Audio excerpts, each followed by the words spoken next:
Okay, Ms. Harmon, how are you doing today? Doing good, how are you? Pretty good. I really enjoyed your lesson when I observed you teaching last week. And so I wanted to have a follow-up meeting with you so we can kind of see what path or progression that you're making with your students. Can you give me an idea of kind of how you design your lesson plans? Yes, so I take the TEK and the general standard that we have to follow, and I break it down onto what I want to see at the end, how I want to see my closure, how I want to see the kids progress in it. And then I take in my students' needs and I match that to how I make the lesson, and starting off with direct teach of how am I going to get to that end point. Okay, well, being a first year teacher, I was looking over your lesson plans and they do look good. They look really good. And what I had a question on, when you're designing your lessons, do you design with what you want to see at the end, or do you design based on where you're the lesson first and then what you want them to obtain? I mainly look at the standard of what my students need to meet, and then I look at where my students are and see that gap and see how can I fulfill that gap.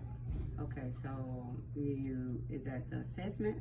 Yes. At the end? Yes. So that's kind of the way that I would expect you to plan your lessons.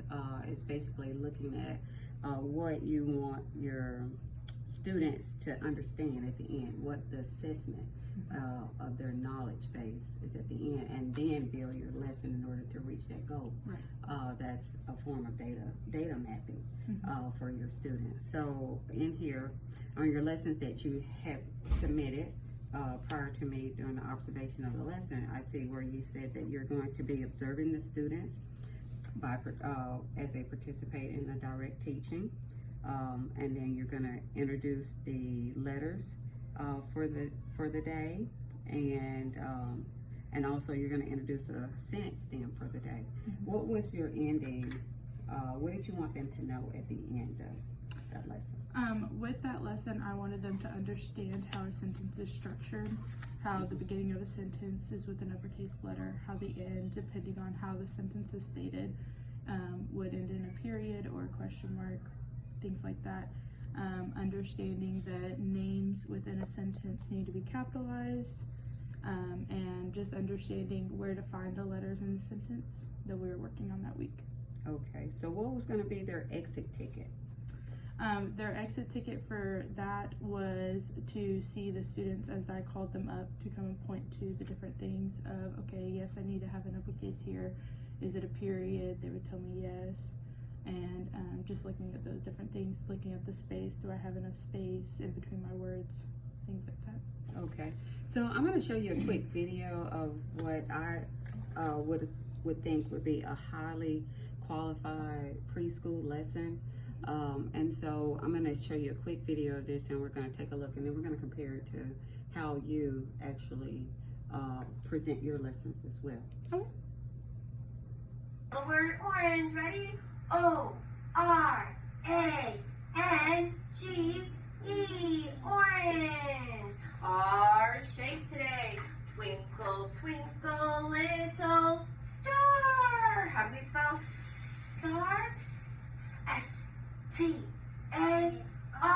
spells star. Put up our star. Our number today is number 1. Should be one finger. I have one nose and one mouth. Ah, 1.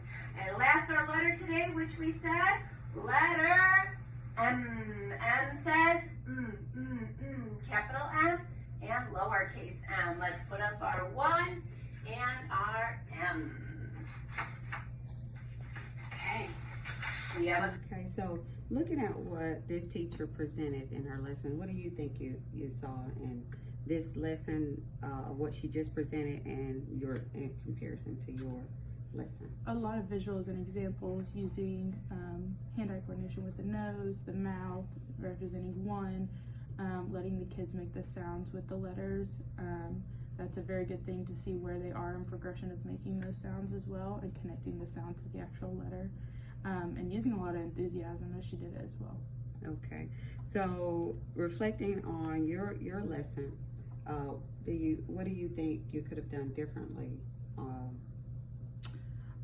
Probably using a little bit more enthusiasm within it. Of course, if the students see that you're excited of learning and teaching it, they will be excited as well. And then also maybe just some more visual examples for a lot of my kids that need those visuals and giving that support. Okay, and do you have students in your classroom with disabilities? Yes, sir.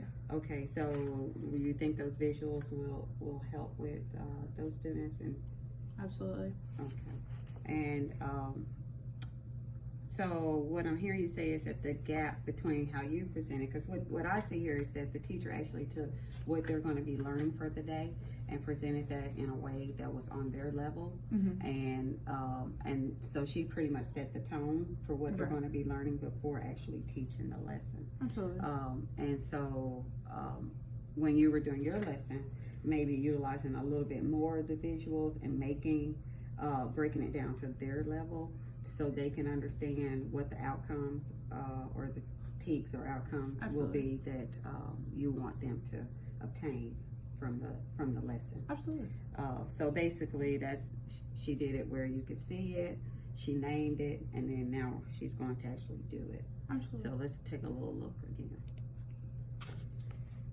Community helper today is where you go to get your teeth cleaned. Make sure you brush your teeth every day. We go get a checkup by the dentist who checks our teeth. Okay, let's see. What two pictures belong together? The bottle goes with the baby. Those two pictures belong together. What rhymes with clock? We have sock and peach and bone. Clock rhymes with sock. They end in ak. Clock, sock. What would you use to brush your hair? We would use a hairbrush. Of course, we brush our hair with our hairbrush. We have some adjectives. Someone's been playing out in the mud. The boots are dirty. Their hands are dirty. The dishes are dirty. His clothes are dirty. The opposite of dirty would be clean. If your things are dirty, you need to clean them. One of our pictures does not belong.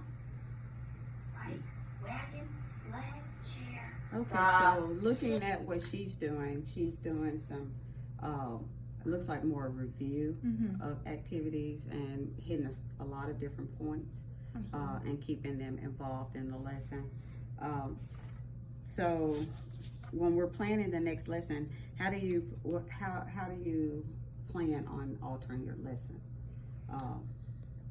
Providing more visuals, and I like the aspect of going over the front load of it and letting them see everything that we will be hitting on today, and then going and breaking it down into their level and what they need for it.